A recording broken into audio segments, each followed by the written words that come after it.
عمران خان صاحب اپنا مقدمہ لڑ رہے ہیں. آج میرا مقدمہ جمہوریت کا ہے. کل رات جو اس جمہوریت کے ساتھ ہوا ہے, جو اس پارلیمان کے ساتھ ہوا ہے, جناب اسپیکر صاحب, ہم اسرائیل میں نہیں پاکستان میں ہیں.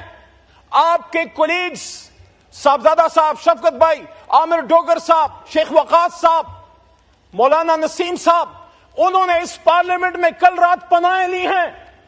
وہ چھپتے پھرے یہاں پہ, کسی کمرے میں پناہ مل جائے, اور پھر مسجد سے اٹھا لیا گیا مولانا نسیم صاحب کو.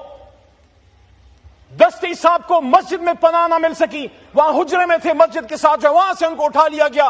میرا آج سوال جناب اسپیکر صاحب سب سے پہلے یہ ہے کہ 9 مئی میں جو غلط ہوا وہ غلط تھا, لیکن کل رات جو ہوا ہے وہ پاکستان کی جمہوریت کا 9 مئی تھا. 10 ستمبر 2024 پاکستان کی جمہوری تاریخ میں ایک کالے باپ کے طور پہ یاد رکھی جائے گی.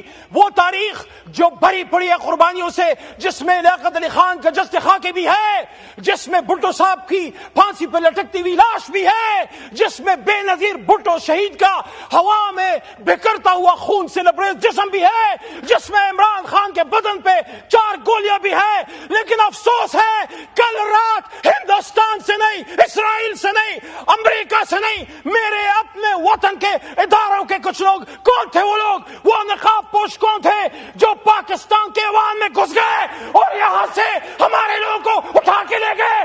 یہ جمہوریت پہ حملہ ہے, یہ پاکستان پہ حملہ ہے, یہ پاکستان کے آئین پہ حملہ ہے.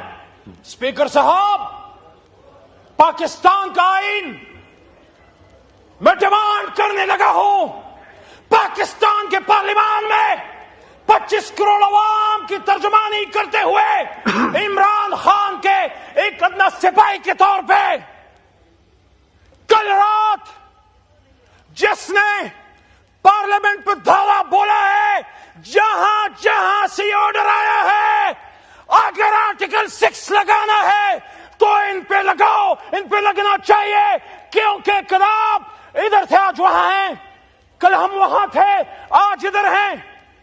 یہ بے عزتی اگر کوئی سمجھے, یہ حملہ اگر کوئی سمجھے, یہ عمران خان پہ نہیں, یہ عامر ڈوگر پہ نہیں, یہ شیخ وقاص پہ نہیں, یہ صاحبزادہ حامد رضا پہ نہیں, یہ حملہ اسپیکر صاحب آپ پہ ہے, یہ حملہ وزیر اعظم شہباز شریف صاحب آپ پہ ہے, یہ حملہ شہید بے نظیر کے بیٹے بلاول صاحب آپ پہ ہے, آپ کی سیاست پہ ہے.